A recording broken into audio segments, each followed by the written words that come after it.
2024, Brasil. Os mais aflitos já têm motivo para se desesperar. Os manicômios judiciários vão mudar no Brasil. A partir de 2024, todos que cometeram crimes por uma doença mental voltarão ao convívio social. Mas será que tudo será mesmo assim tão fácil e rápido? Confira a entrevista que fiz com o psiquiatra Marcos Argono, que conta o que realmente vai acontecer. Diretamente de um dos endereços mais famosos do Brasil, de um dos principais cartões postais da cidade de São Paulo, e com as transmissões feitas dos nossos estúdios na Avenida Paulista, eu sou Beto Ribeiro e este é o Crime S.A.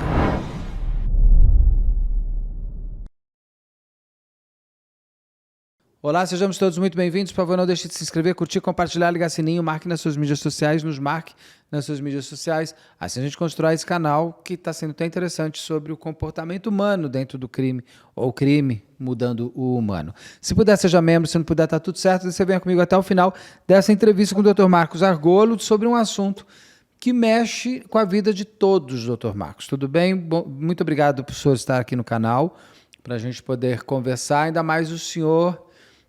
a gente vai falar sobre essa história do fechamento dos manicômios, mas para até o senhor me ajudar para que as pessoas entendam o porquê de o senhor estar aqui falando, me conta um pouco a sua trajetória. O senhor trabalhou durante muitos anos em manicômios, onde, com quem que o senhor teve contato, para as pessoas entenderem que o seu olhar é o olhar de quem está lá dentro e sabe do que está falando. Tá ótimo. Primeiro, queria agradecer o convite, a lembrança. Eu conheci o canal através da Jaqueline Regis, que trabalha comigo aqui no Rio de Janeiro, tenho que falar dela. Ela me orientou a mandar um beijo para a Odete, também isso. Muito bem, gostei da Jaqueline. Manda um beijo para a Jaqueline. Eu percebi o seu carinho aí pela Odete, então eu entendi o sentido. A Odete é minha mascote, tá vendo? Eu percebi. Minha gatinha, e ela virou a mascote do canal. Tá ótimo.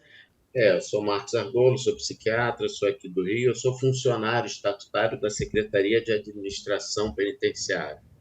Eu trabalhei dentro dos complexos penitenciários aqui do Rio, tanto Frei Caneca, que foi um complexo demolido, e o complexo de Bangu, né, que é conhecido aí onde tem Bangu 1, Bangu 2, Bangu 3, e o médico dentro dessa unidade, o psiquiatra, ele faz acompanhamento clínico, ele faz exame criminológico, por preso ter progressão de regime, ele participa de comissões técnicas de classificação.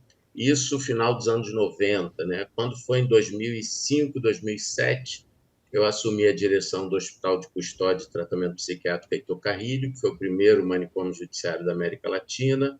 Depois eu assumi a direção do Hospital de Custódia e Tratamento Psiquiátrico Henrique Roxo, que fica em Niterói, na cidade aqui, na região metropolitana do Rio de Janeiro. Assumi a coordenação de saúde do sistema penitenciário, retornei para a direção do Heitor Carrilho, que foi quando se deu o fechamento, que a gente está trazendo aqui uma discussão de algo que já aconteceu aqui no Brasil, né? Sim. E depois eu coordenei a UPA do Complexo de Bangu, onde a gente faz o atendimento das pessoas privadas de liberdade que estão no Complexo de Bangu. E o senhor, com toda o senhor deve ter tido contato com nomes icônicos, tipo Vampiro de Niterói? Sim. Eu fui diretor do Henrique Roxo, onde o Marcelo está internado. Como que é o tratamento de uma pessoa como o Marcelo? Quando ele chegou, como ele era, como ele se tornou, por que o Marcelo terminou no manicômio e não na prisão? E por que a importância de ele ir para o manicômio e não para a prisão? A gente pode falar um pouco da história dessas instituições, de onde surgem, essa coisa toda? Pode, então, claro. A loucura, Beto, ela existe desde que existe a humanidade, né? E ela nem sempre teve nesse lugar de doença.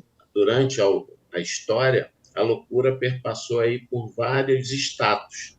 Ela já foi uma coisa divina, ela já foi uma coisa sobrenatural, ela já foi o que deu a direção da humanidade. A gente já queimou, provavelmente, muita mulher esquizofrênica em fogueiras, né, por conta de não seguir as orientações divinas. No século XVIII é que ela ganha esse status de doença. A gente tinha na Europa o jardim das espécies, né? Crianças abandonadas, idosos, prostitutas, malucos, né? E aí um psiquiatra, um médico, chega ali e vê que tem algumas pessoas com alterações de comportamento. Esse psiquiatra era o Felipe Pinel. E é aí que a loucura ganha esse status de doença. Até então, a loucura não tinha esse lugar. E naquela época pensou-se como forma de tratamento algum lugar que pudesse juntar essas pessoas e definindo determinados funcionamentos, isso pudesse enquadrá-la no que seria o normal. Então, a pessoa ali teria um horário para acordar, um horário para dormir, um horário para se alimentar, um horário para tomar banho. Começa a surgir a ideia de um asilo, de um lugar que pudesse acolher e tratar. Mas a gente não tinha o que foi fundamental na assistência psiquiátrica no mundo, que era a psicofarmacologia. A primeira medicação em psiquiatria vem de 1953, é recente. Foi o Ampliquitil, é a clorpromazina. Antes, a gente tinha terapias biológicas, a gente tinha métodos hoje condenáveis como forma de tratamento. Então, isso é um processo recente, né? O manicômio judiciário, os hospitais de custódia, vêm aqui no Brasil do Código Penal, de 1940, também uma época antiga, a gente ainda nem tinha a medicação, e psiquiatras da época participaram da elaboração aí do Código Penal com o intuito de preservação das pessoas que cometiam crime e tinham transtorno mental. Então, a ideia do manicômio judiciário inicial não era um lugar de proteção da sociedade, não era um local que a gente ia pegar maluco, criminoso, perigoso e isolar como proteção da sociedade. Pelo contrário, era uma forma da gente tirar o louco daquele local de condenação e começar a tratá-lo, fazer o tratamento que deveria. Então, surge aí artigos, surge uma série de recomendações, onde a pessoa que tem um transtorno mental e há um nexo causal entre o crime e a doença, ela vai ser absolvida e vai para uma unidade de saúde, vai para um local de tratamento. Só que, com o decorrer do tempo, a gente foi percebendo que o legado que fica dessas instituições é um legado de abandono, é um legado de não tratamento. O modelo asilar é um modelo de exclusão, de afastamento da sociedade e que não trazia benefício nenhum para aquele interno. E como a medida de segurança, que é o nome que se dá, o modelo, né, da pessoa que foi absolvida por conta do transtorno mental e vai para o manicômio judiciário, a gente chama isso de medida de segurança, não prevê um tempo mínimo, não prevê um tempo máximo, eles acabam se perpetuando dentro dessas unidades prisionais, às vezes independente do delito, independente do transtorno. E olha o meu ato falho quando eu falo dentro dessas unidades prisionais, que são instituições que estão muito mais ligadas à cadeia do que ao hospital, entendeu? O Marcelo, então, cometendo os crimes que cometeu, ele foi avaliado um tempo atrás e foi dado como se ele tivesse ali um transtorno mental e havendo um nexo causal entre o transtorno e os crimes que ele cometia. E aí ele foi absolvido impropriamente e submetido a um tratamento de medida de segurança dentro dos hospitais de custódia e tratamento psiquiátrico, anteriormente chamado de manicômio judiciário. Mas a questão do Marcelo é que há uma discussão em relação a esse diagnóstico, que provavelmente ele não seja psicótico, né? Provavelmente ele tem aí uma psicopatia, um funcionamento dessa ordem, e por algum motivo ele foi parar no manicômio judiciário. É importante que esse tema venha no seu programa, porque o que eu tenho percebido na mídia é justamente isso. Vão soltar 5.000 malucos perigosos na rua de um dia para o outro, por conta de uma resolução do Conselho Nacional de Justiça. Não é isso. Ah, não é? Não, não é isso. Então, vou deixar esse suspense, que eu estou gostando da sua história, então vou deixar esse suspense aqui. Eu quero voltar para a história que o senhor estava me contando.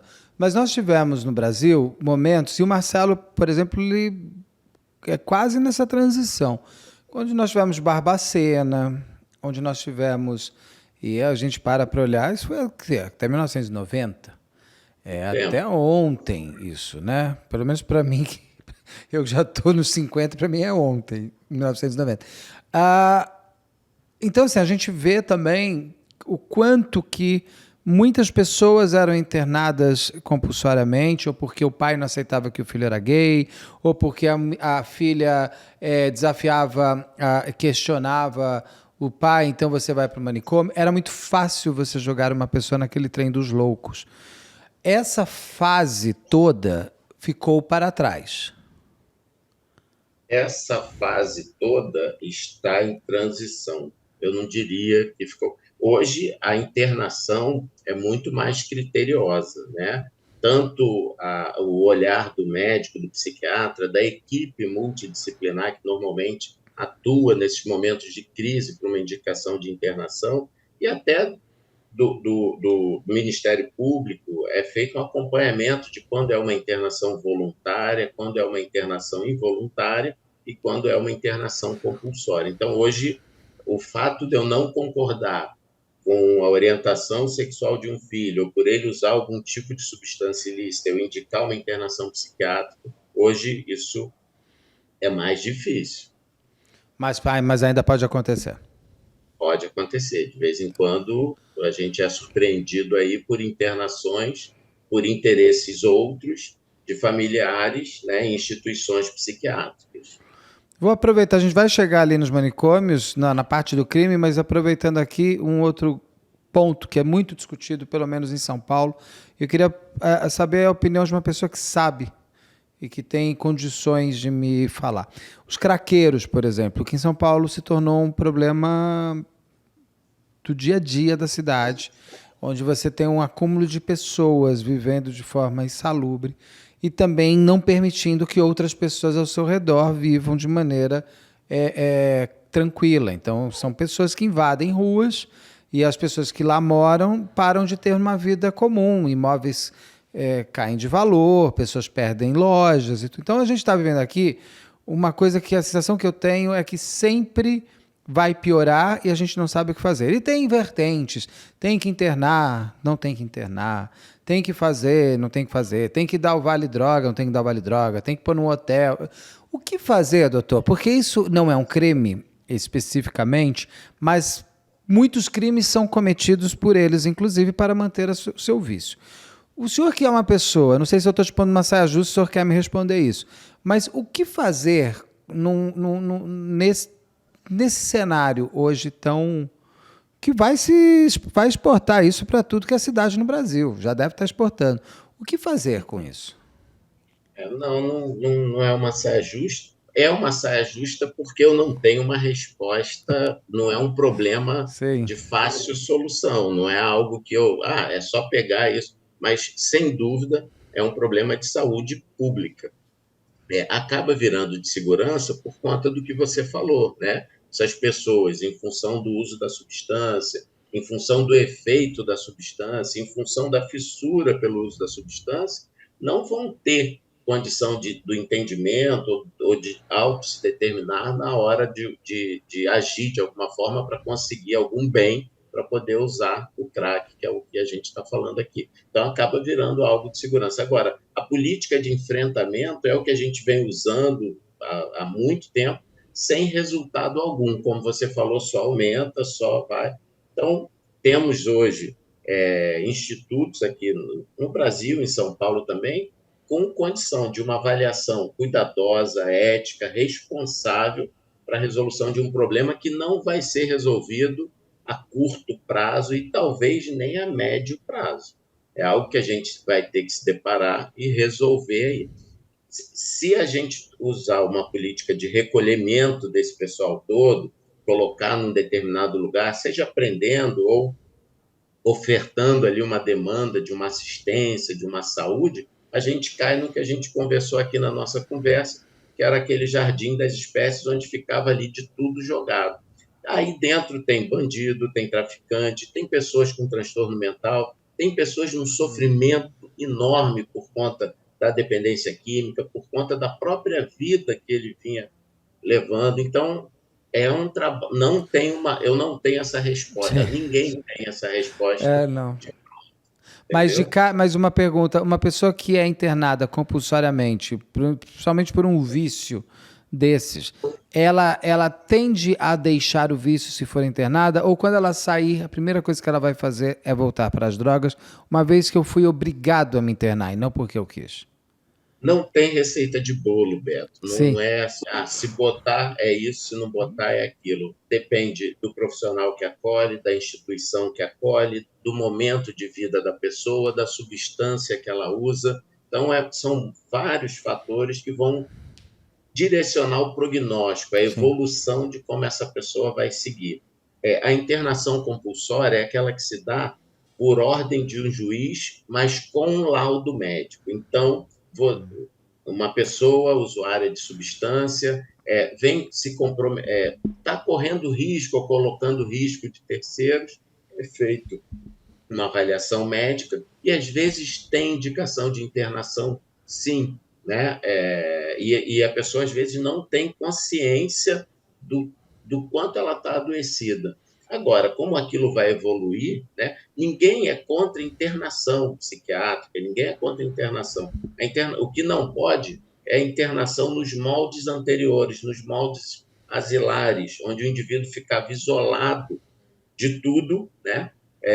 E tratamento efetivo não era Ah, feito. A tá. pessoa só ficava isolada, sem contato nem com familiar. Normalmente, essas instituições definem 1 hora, uma vez por dia, um número X de pessoas, e a gente está falando de pessoas que estão há 30, 40, 50 anos dentro dessas instituições. Tá, esse problema dos craqueiros é algo que parece, se você fechar o olho e olhar para 2000, não existia. Então ele é um problema recente, que a gente espera que sejam feitos. Ainda não existem pesquisas de pessoas que... Pegamos esse grupo e as pessoas que foram internadas obrigatoriamente, mesmo sem querer, melhoraram e não voltaram. Existe alguma pesquisa que desse algum norte? Existem Não.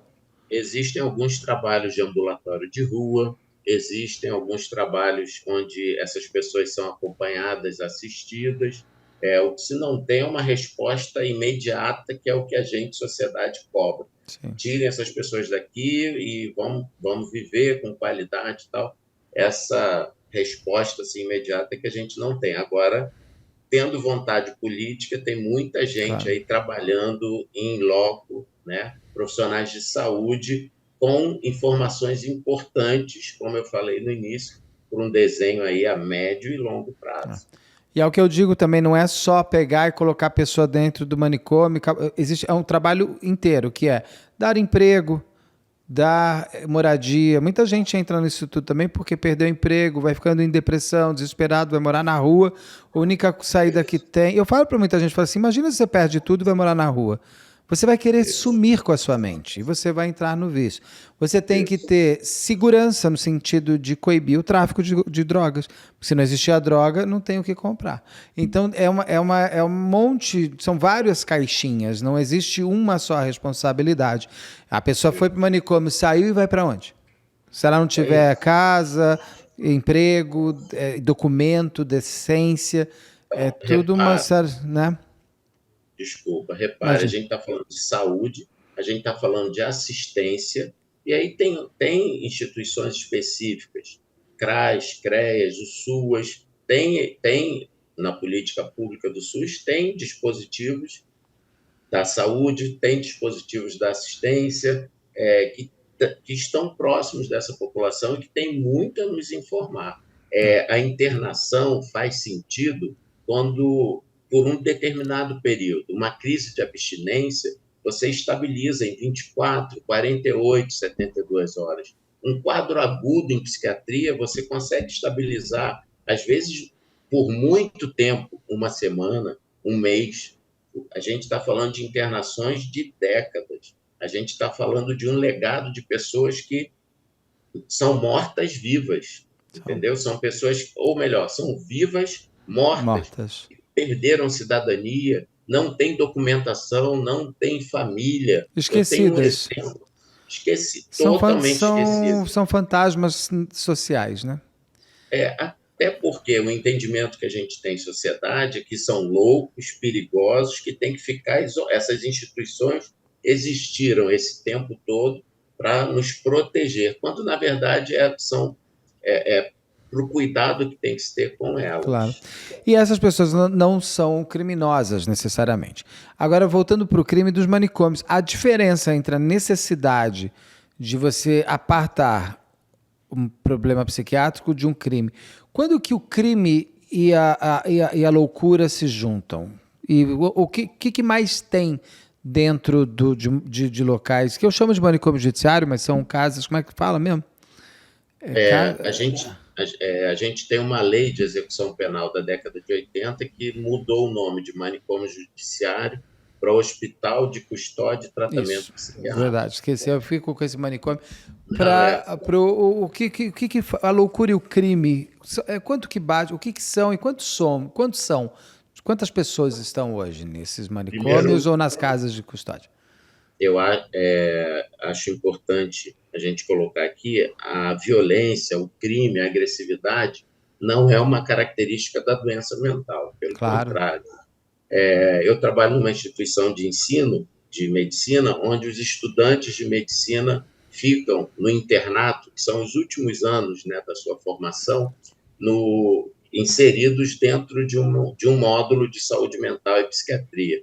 E eles chegam, né, como todos nós temos, com o estigma da loucura, da agressão, dessa coisa toda, e quando convivem com esses pacientes, porque eles frequentam dispositivos onde os pacientes estão, isso é desmistificado e normalmente eles acabam desenvolvendo muito afeto por esses pacientes e pela própria clínica psiquiátrica. O meu percurso dentro desses hospitais me mostrou o seguinte, e tem trabalhos sobre isso, né? O perfil dessa população. São pessoas geralmente com quadro psiquiátrico que cometem um crime. Normalmente as vítimas são pacientes, são parentes de primeiro grau, é pai, é mãe, é filho.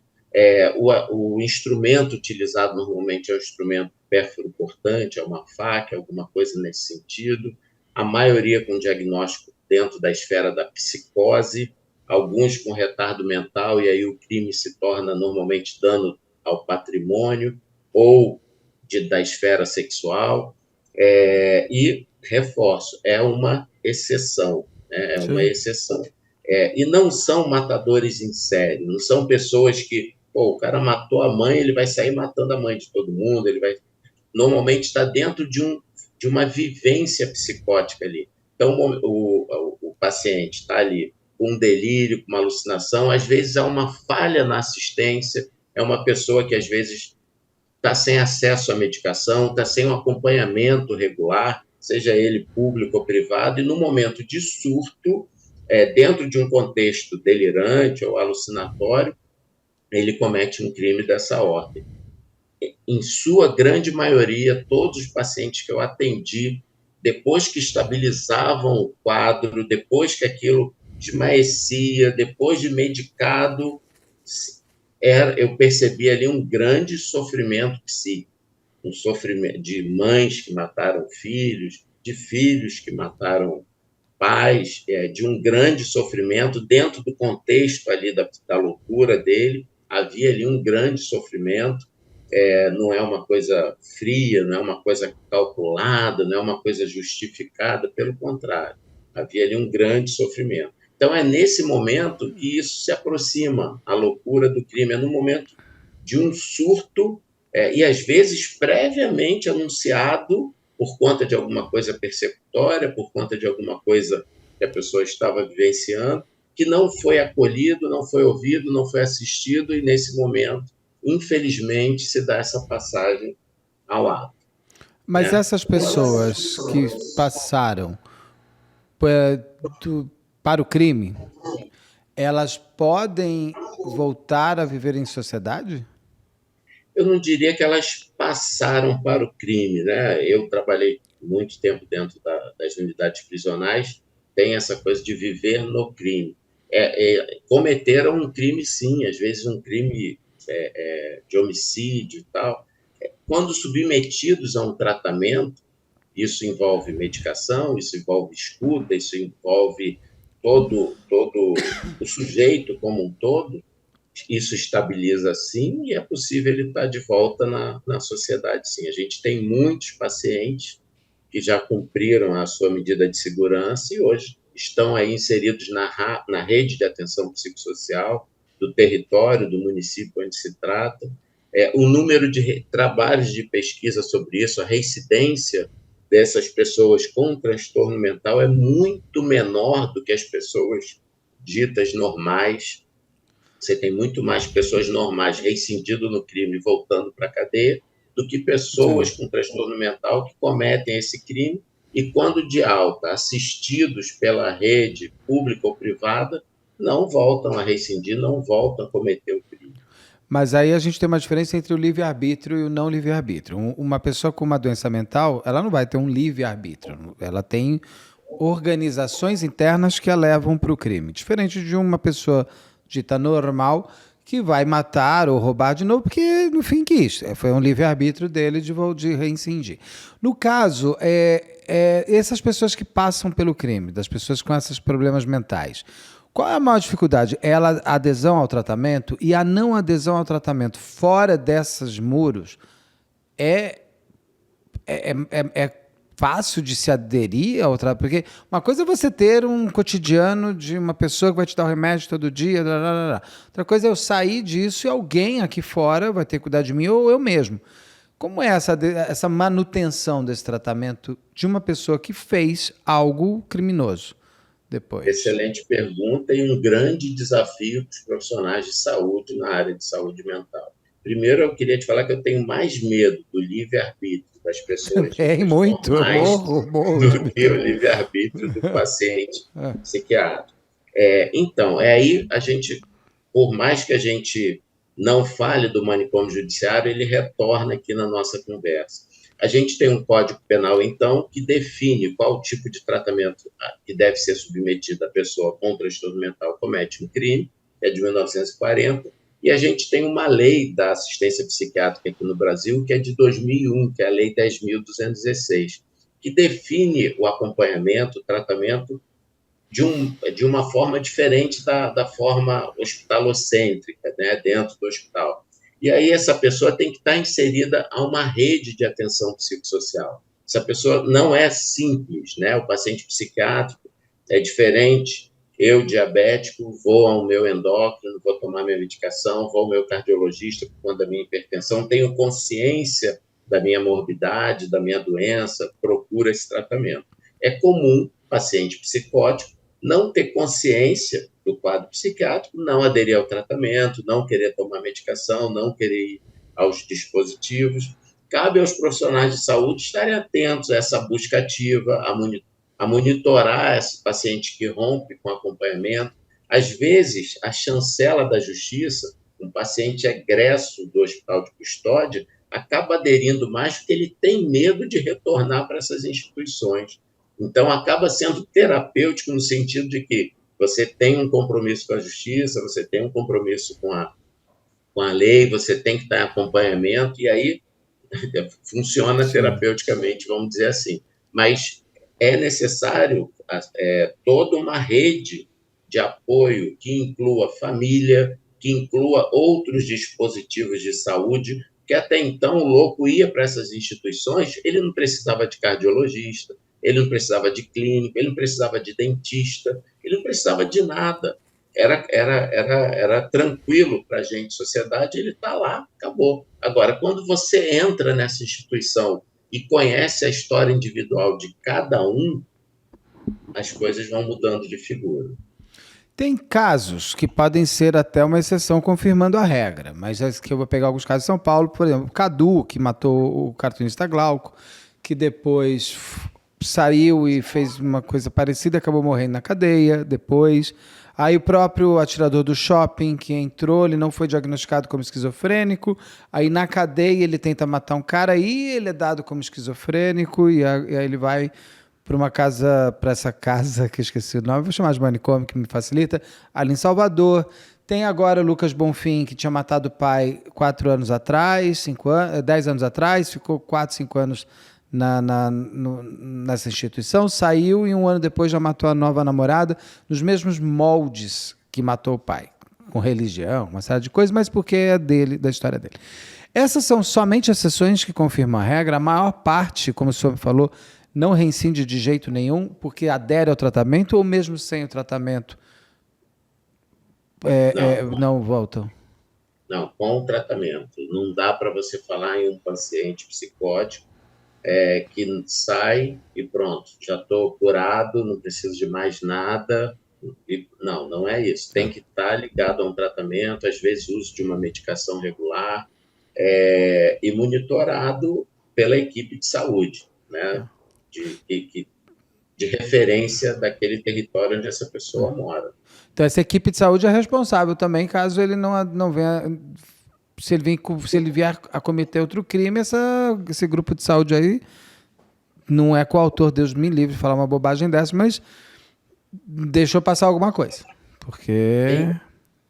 Sim, tem um compromisso, tem uma responsabilidade, sim, no acompanhamento. E é essa proposta que vem acontecendo hoje, com vista à Lei 10.216, que se faça uma assistência do sujeito no território, não necessariamente com anos de internação. Tá, e nós vamos entrar, mas eu quero saber mais um pouco de coisas que estou gostando. Doutor, o que faz um paciente que fez um crime baseado no seu problema mental conseguir voltar às ruas?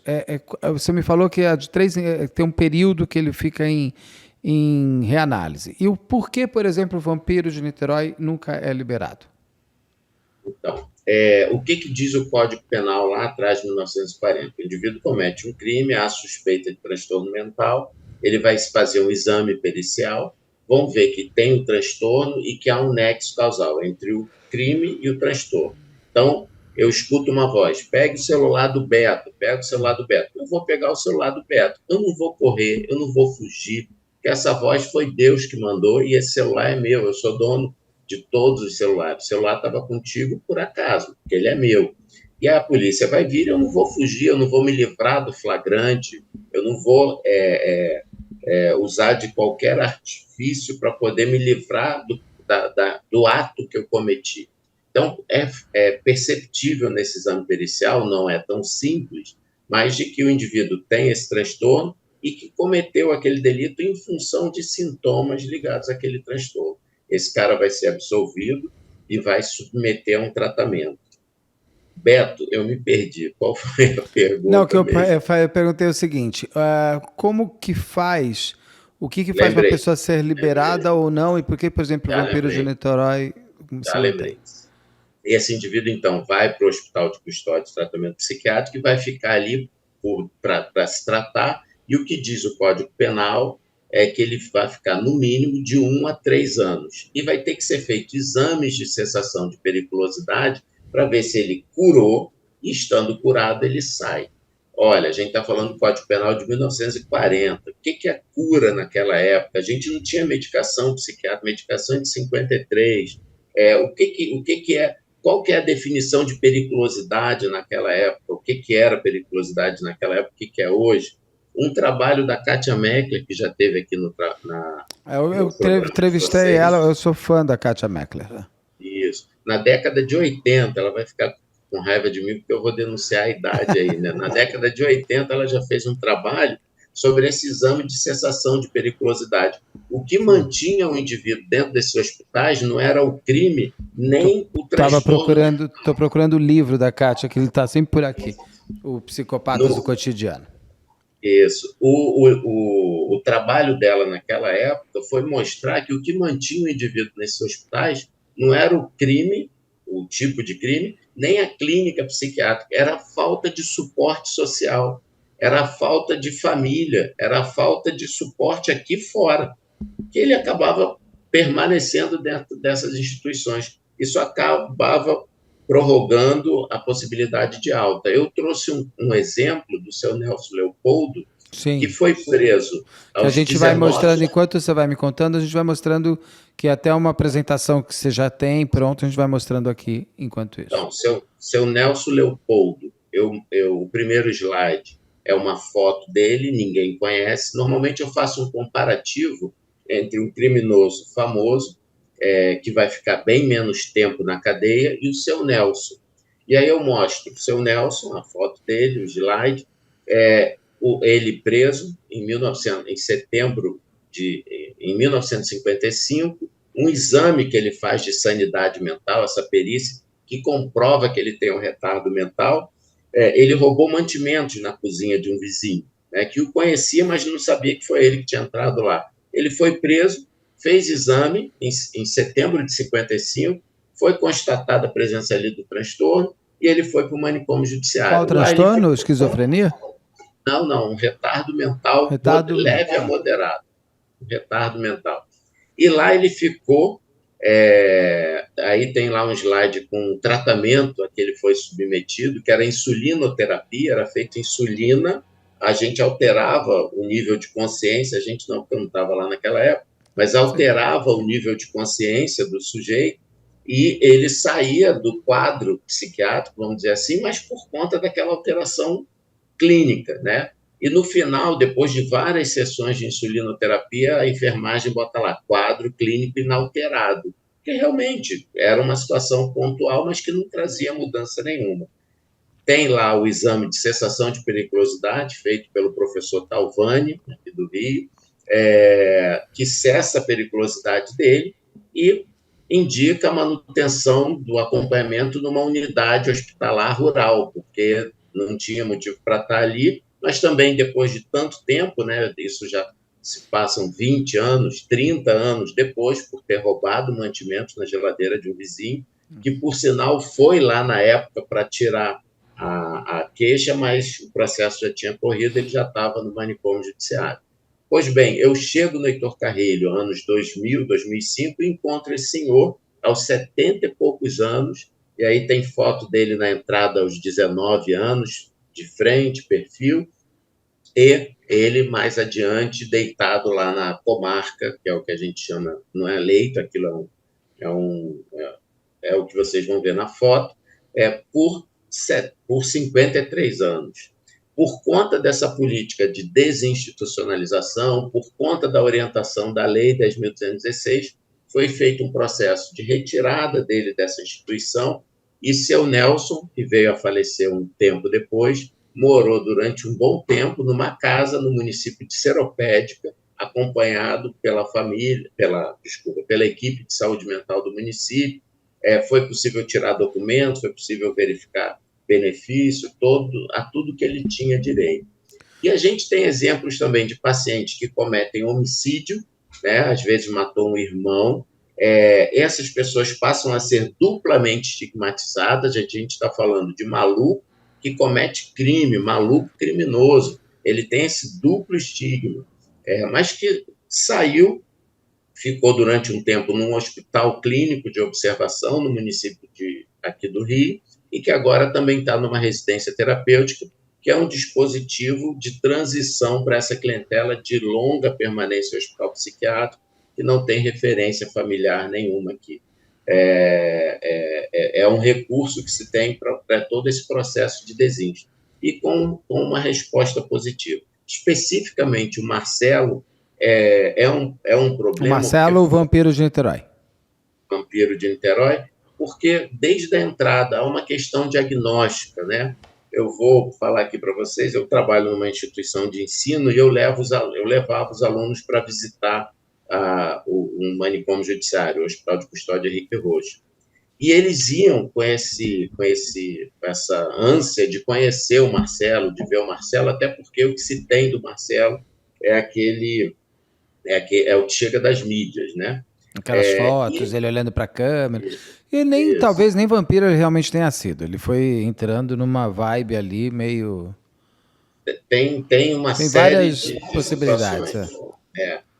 Não quero minimizar os crimes, não quero atenuar nada, mas assim, é curioso que eu botava o Marcelo para percorrer a unidade com os alunos, mostrando onde era o banho de sol, onde era a cela, onde era isso, era aquilo, sem que eles soubessem que Que eles era o estavam Marcelo. ali com o Marcelo.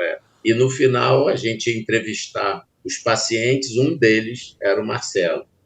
Me preocupa, assim, porque não tendo um diagnóstico psiquiátrico, não tendo esse comportamento, né, decorrente de uma vivência psicótica, alucinatória, delirante, isso quer dizer que está ali na característica, está ali no caráter, está ali na personalidade, está ali no que lhe dá prazer. Então, me preocupa e acredito que a permanência dele esse tempo todo seja por conta da percepção de que não há ali alguma vivência psicótica que possa ter uma interferência direta com a psicofarmacologia, com a palavra, com alguma coisa.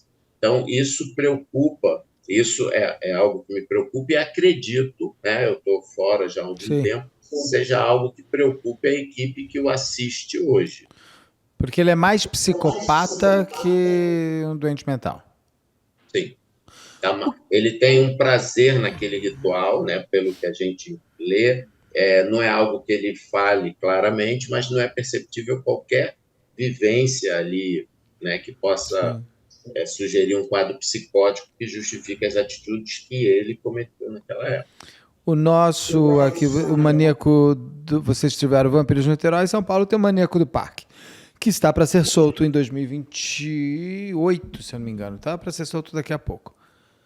O Marcelo, desculpa, Beto, o Marcelo já estaria na rua se não tivesse no dispositivo da saúde mental. Exatamente. Ele já, né, não sei onde ele estaria hoje, mas não estaria.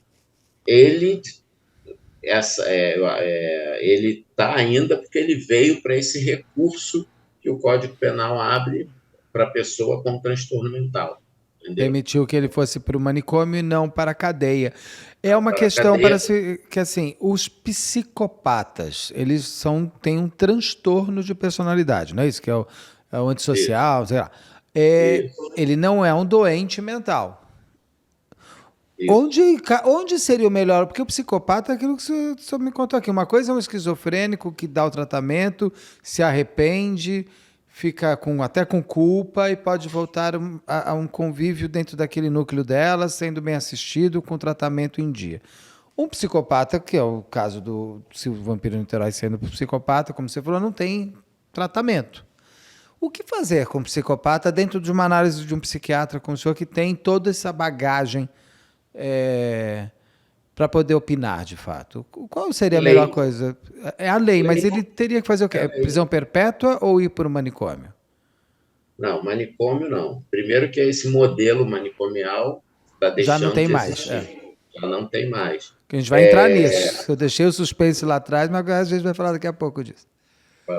Mas é a lei, ele tem que responder à lei. E por acaso a gente está num canal que fala sobre crime, mas a psicopatia envolve, você deu alguns exemplos, o antissocial, borderline, tem o narcísico, tem o histriônico, tem uma série de modelos, vamos dizer assim, né, que é inerente ao ser humano. O livro da Kátia fala sobre isso. Psicopatas do cotidiano. Eu sorteio direto ele aqui. Eu não sei como, eu acho que eu já sorteei todos. Eu gosto muito porque ela consegue, de uma maneira, da Kátia Meckler, contar, te explicar, como a Ana Beatriz Nogueira também acho que faz bem também, para te deixar palatável, né? Saindo dos termos técnicos.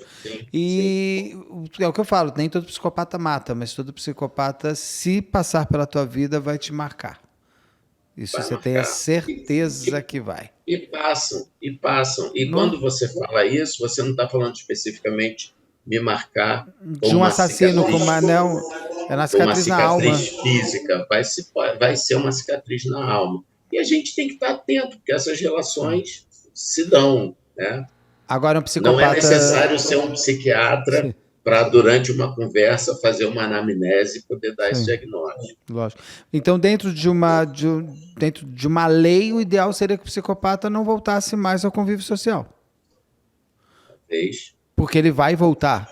Ele não tem como A Grande brincadeira do chance, escorpião e o sapo faz parte da natureza dele. Não tem o que fazer. Ele grande vai ter que chance. te picar. Doutor, então entrando nos manicômios, que eu vou insistir em chamar de manicômio porque eu consigo guardar mais fácil. Fique à vontade. O nome mais apropriado é manicômio. Tá. Aí nós tivemos uma notícia este ano que abala de alguma maneira, e como o senhor mesmo, eu adorei que o senhor já deu um spoiler lá atrás, um prólogo, avisando que não é bem assim. Não é que 5.000 pessoas vão para a rua. O que é essa lei? Ela é boa, ela não é? Ela é correta, ela não é? O que o senhor me diz dessa lei? Que é uma lei que eu descobri que é lá da nova Constituinte, né? Praticamente. É lá de 88, 89. Vamos lá. Primeiro, vou reforçar a importância desse tema no seu programa. É importante que a gente traga à luz o que está sendo, o que a gente está vivendo nesse momento.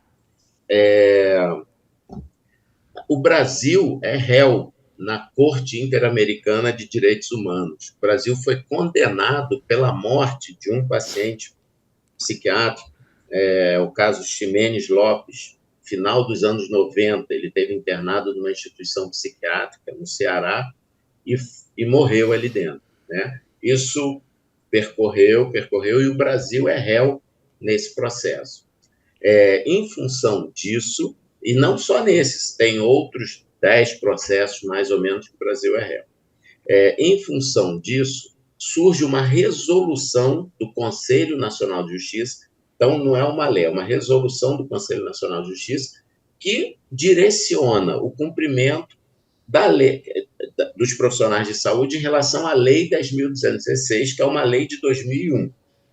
Tá? Então, a gente tem um Código Penal de 1940 e a gente tem uma lei federal mais recente, né, que direciona a assistência psiquiátrica num outro modelo, em meio aberto, com participação da família, essa coisa toda.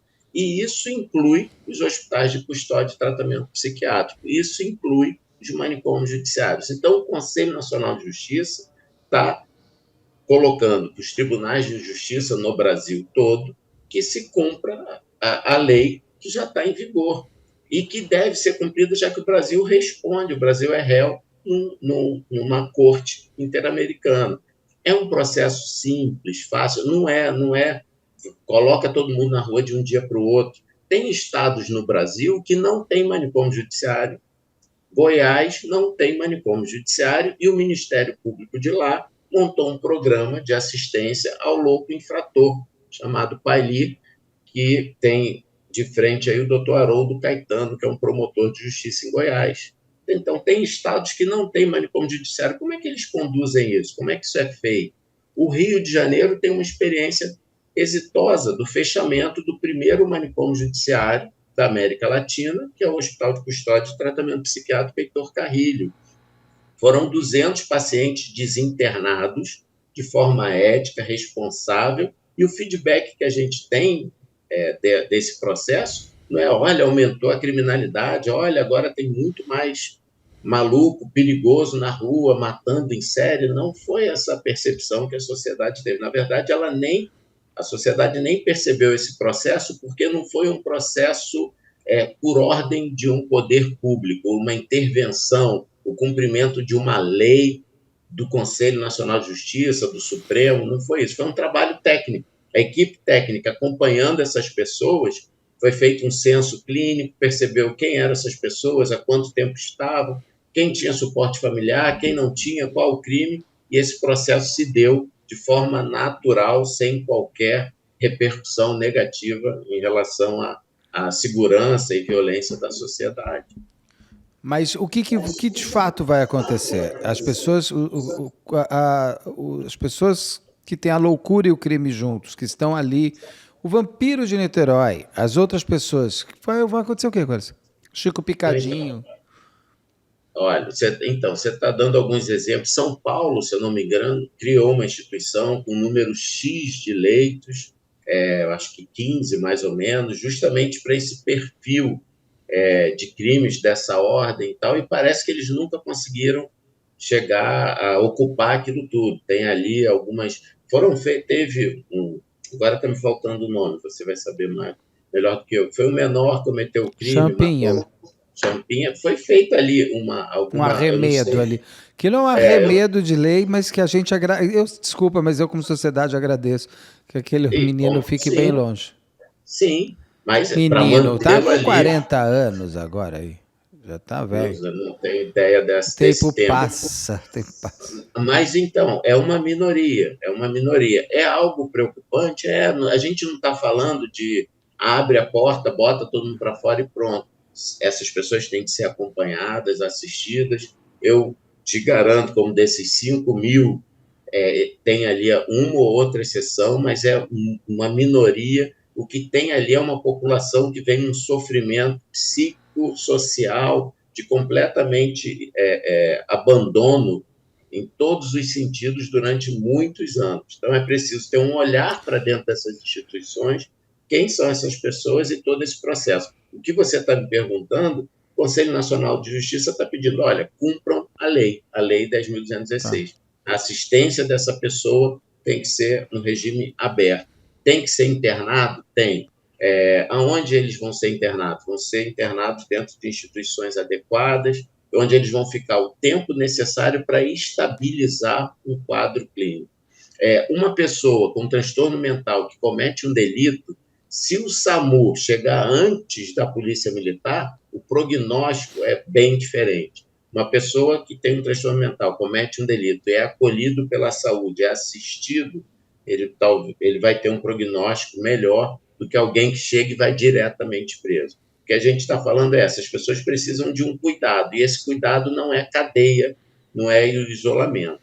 É necessário ouvi-lo, medicá-lo, assisti-lo, para um possível retorno aí de sociedade. As instituições psiquiátricas vão existir ainda? Que Nenhuma? instituições? Clínica Quando, psiquiátrica? Não sei. quando você vai ter lugar de acolhimento, o que você não vai ter é o modelo asilar, o modelo de longa permanência. Né? Um cuidado que a gente tem que ter, hoje a gente tem dispositivos aí de comunidades terapêuticas, que isso seria um outro tema, que às vezes se assemelham a esses asilos, Sim. lugares onde essas pessoas vão ficar, às vezes com viés religioso, não com viés Olha o que clínico. nós acabamos de ver, esses dois pastores com Em uma Anápolis, pseudoclínica em Anápolis, isso aí, e ainda clandestina.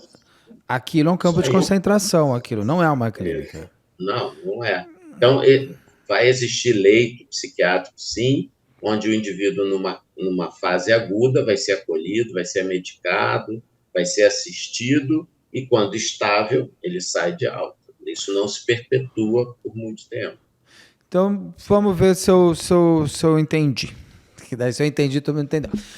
Existem esses grandes criminosos que são, vou pegar os famosos, um tipo Champinha da vida, ou o Chico Picadinho, o Vampiro de Niterói do Rio de Janeiro. Essas pessoas terão um lugar para onde elas vão, que tem uns 15, 16 leitos aqui em São Paulo. Elas vão ser mantidas num sistema asilar. Não. Não, essas também vão para a rua. Também, olha só, eles vão ser presos. Né? Cometer um crime, vai preso. Tem ali um transtorno mental? Tem. Tem uma relação do crime com um transtorno? Tem. Então, ele vai para a esfera da saúde, não da justiça. A saúde vai ter que dar conta daquilo. A justiça vai monitorá-lo, não que a justiça saia. Determinadas ações por determinados órgãos do poder público que vão monitorá-lo, mas é da esfera da saúde, não mais Não, exclusivamente da justiça. tudo bem, mas isso para os novos. Vamos supor, um novo Chico Picadinho. Certo, O novo Chico certo. Picadinho, ele vai para onde?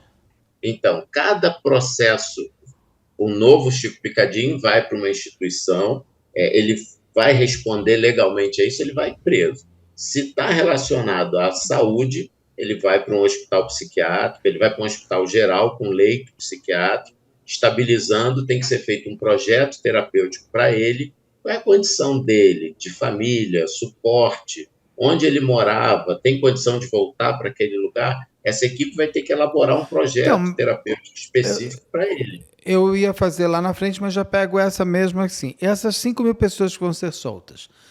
Soltas que eu digo que elas vão sair ser soltas, gente, elas vão estar na rua.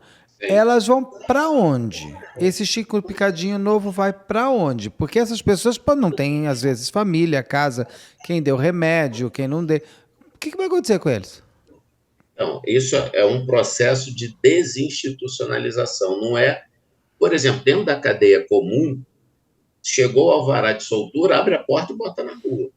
Tá? Já nessas instituições não dá para fazer isso, porque às vezes a pessoa não tem nem autonomia.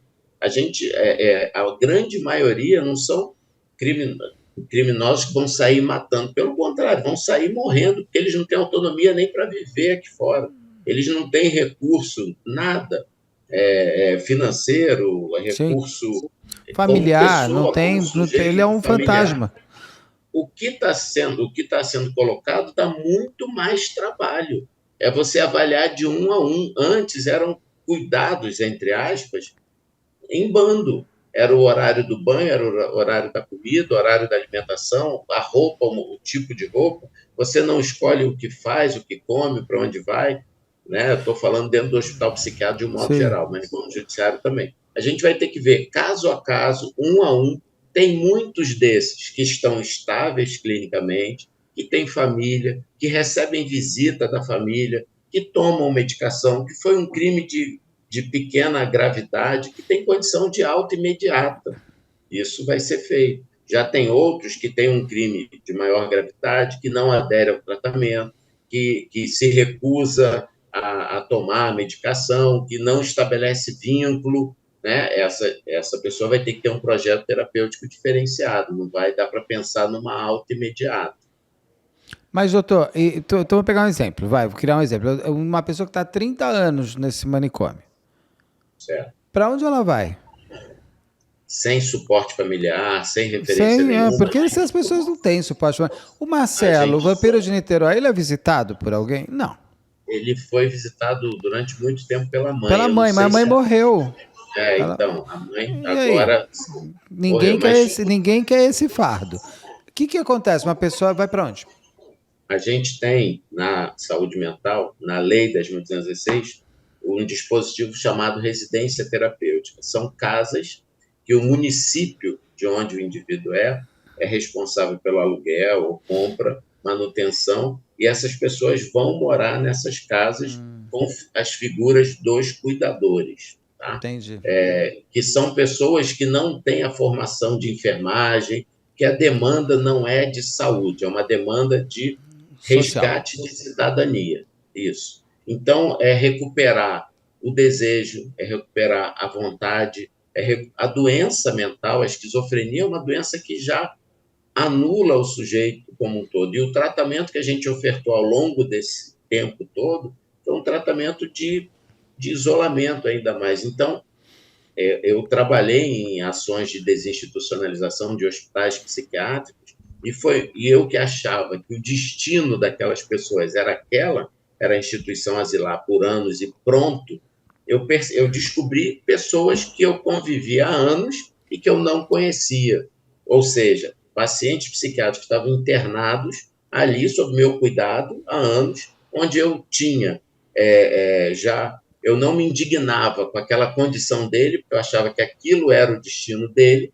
E quando foi feito todo esse processo de intervenção, de retirada desse sujeito dali para uma residência, onde ele escolheu a hora que ele ia acordar, o que ele ia vestir, o que ele ia comer, o que ele ia beber, ele ia lavar a mão antes de almoçar, ele ia dar descarga depois do banheiro, começou a aparecer história de vida, começou a aparecer gente que, para mim, nem existia. Então, esses dispositivos produzem um efeito na pessoa muito mais rico do que a própria medicação psiquiátrica. Entendi. Então, é possível ofertar um tratamento digno, um tratamento de qualidade para essas pessoas, diferente do isolamento social, que foi o que a gente promoveu há anos, foi o que a gente promoveu durante décadas. Teve recentemente um fórum de direitos humanos e desinstitucionalização aqui no Rio, onde foi apresentado fotos de manicômio judiciário na década de 70, e fotos de manicômio judiciário atuais. É a mesma coisa, não mudou nada. É isso que a gente está ofertando. A sociedade tem uma preocupação, não vou chamar de preconceito, em relação a essas pessoas, como se essas instituições tivessem o objetivo de proteção da sociedade. Na verdade, a ideia inicial, e hoje isso volta, são lugares de tratamento, lugares que essas pessoas possam ser tratadas e devolvidas em condições dignas. Você insiste no exemplo do Marcelo, do Vampiro de Niterói, Eu e eu insisto, insisto, eu insisto porque ele é o e eu, conhecido. e eu insisto, eu quero fazer o seu Nelson Leopoldo conhecido. Tá. E eu insisto em falar, o Marcelo não é uma situação atípica. Hoje o Rio de Janeiro tem um problema sério nas mãos em todos os sentidos, que é elaborar um projeto terapêutico para o Marcelo. Ele já está há muitos anos preso, se for pensar na esfera judicial aí já era Já para estar na rua. passaram os 30 anos, que era pela lei que o regia até 30 anos na cadeia. Isso. Qual o seu município? Porque apesar dele levar o sobrenome de Niterói, eu sou de Niterói, ele não é de Niterói, é de Itaboraí. Então, o município vai ter que se organizar. Esse município tem condição de receber essa pessoa? Né? Como é que vai ser esse acompanhamento? Eles estão com problema. Agora, me surpreende, depois de 30 anos, onde a justiça começa a falar da necessidade de colocá-lo na rua, a gente não tem um direcionamento para ele. Não se tem esse direcionamento. Isso denuncia que essas instituições não trabalham nesse sentido de retorno, não trabalham no sentido de reinserção, são lugares de depósito. Sim. Porque, assim, uma outra coisa que vai ficar são os laudos cada vez ainda mais perfeitos. Por quê? Se hoje em dia já muitos advogados de defesa já trabalhavam na história, ele estava em surto, é inimputável, para ir para uma instituição psiquiátrica, ficar 3 anos e tentar sair, como uma jogada de defesa, Sim. hoje, que não vai nem para isso, ele já vai para casa praticamente, passa, dá uma passada. Não, ele vai para o hospital, fica lá um pouquinho. Não. Ele fica quanto tempo? Olha só, ele vai preso. Você comete um crime, você vai preso. Alguém vai levantar ali, ó, ele tem um transtorno. Em determinado momento desse percurso na esfera criminal, né, ele vai ser detectado ali algum transtorno, ele vai ter que ser avaliado. Sendo avaliado, percebido ali que tem um transtorno e que tem esse nexo com o crime, não que ele vá para casa, ele vai ter que ser tratado. Tá numa crise aguda, é um caso, o cara acabou de cometer um crime em surto mesmo, está ali no surto, ele tem que ser tratado. Quando tem uma ação da polícia que o criminoso é baleado, ele não vai direto para a delegacia, ele não vai para a cadeia, ele vai para o hospital. Ele vai para o hospital, ele vai fazer todo o procedimento cirúrgico que tem que ser feito, e depois ele vai ou para uma unidade hospitalar do complexo penitenciário ou direto para a cadeia. Paciente psiquiátrico em surto vai para um hospital clínico com leito psiquiátrico. Estabilizou, ele volta para responder o processo dele. Ele tem o quadro psiquiátrico e o quadro tem a ver com crime? Sim. Qual vai ser o tratamento? Não vai ser no hospital de custódia, tratamento psiquiátrico. O que a saúde apresenta como forma de tratamento? É inserção no CAPS, é inserção... E não, aí tudo a bem, saúde mas o que eu digo é o seguinte, ele se torna inimputável, logo ele não vai para a cadeia, ele vai para um tratamento. Isso. Se ele vai para um tratamento, ele vai. O que eu digo é o seguinte: hoje em dia as defesas, todo mundo vai estar em surto. E claro que a gente tem excelentes psiquiatras que vão atestar ou não, porque tem gente realmente em surto, tem gente que não está. Agora, eu fico imaginando o quanto de laudo vai ser solicitado, porque você não tem mais um manicômio para onde ir. Então, eu posso ficar lá no hospital 1 mês, 2, 3 meses. Beto, independente disso, hoje, mais de 60% do que chega no Instituto de Perícia aqui do Rio, que leva o nome do Heitor Carrilho, sim, não tem quadro psiquiátrico. Não tem quadro psiquiátrico. É justamente uma estratégia de defesa para se utilizar do Código Penal para atenuar a pena, para essa coisa toda. Realmente, tendo em vista essa dinâmica de acolhimento, de cuidado, talvez a defesa, isso seja muito mais utilizado, esse número aumente. Não, vai Mas, aumentar, assim, mas também cabe a vocês que vocês sabem fazer e não cair que na esparrela. avalie, que aponte o caminho a ser seguido. Exatamente. Doutor, mais algum ponto desse caso, desse tema que a gente pegou, que eu não tenha Eu, perguntado, que o senhor gostaria que eu tivesse perguntado? eu acho que a gente falou tudo. É bem amplo, né? Eu confesso para você aqui que a gente vai conversando, minha cabeça vai lá, volta, É vem isso, mas aqui. isso que é o legal.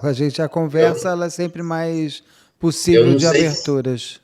eu não sei se eu atingi aí o Total, que adorei você. conhecer. Inclusive, fica o convite para o senhor voltar sempre. Se o Ai, senhor que estiver bom. disposto a falar, às vezes, de algum caso específico, alguma coisa, ou se uma pessoa, o que, que é uma doença mental X ou YZ, fica aqui o convite para o senhor voltar sempre, porque foi um prazer te conhecer E, aqui. e o prazer foi meu e também deixo à vontade qualquer coisa que apareça, que perpasse aí Eu não por esse tema. o senhor vai ficar, já vai virar elenco fixo daqui a pouco. Vai estar Eu vou ter que, eu vou ter que falar isso para a Jaqueline, ela vai Manda um gostar. beijo pra Jaqueline. E a próxima vez que eu for ao Rio, eu vou querer fazer esse passeio aí pelo manicômio. Tem que aproveitar, Fique à né? Porque vai vontade. acabar. Ó, Quando encerra?